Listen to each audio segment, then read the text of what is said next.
If you want to use voice typing on Redmi 15, first of all, you have to make sure that you have turned it on in the settings. So go to the settings, scroll all the way down to the additional settings, and now you have to go for languages and input. And now, first of all, just make sure that you have select current keyboard, Gboard. Do not select Google Voice Typing. And now go to the manage keyboards. Over here, just make sure that you have turned on Google Voice Typing. And when you enter for this one, you can also turn off this one, block offensive words. And if you want to use this as offline, then you will have to actually download some languages. So we have to click here, and now language, download your language by clicking here. As you can see, I already did it in the English.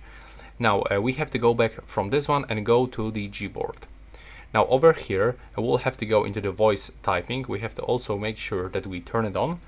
And right now, when you open your keyboard, you have to search for this microphone icon. If you cannot find it here, go just somewhere here.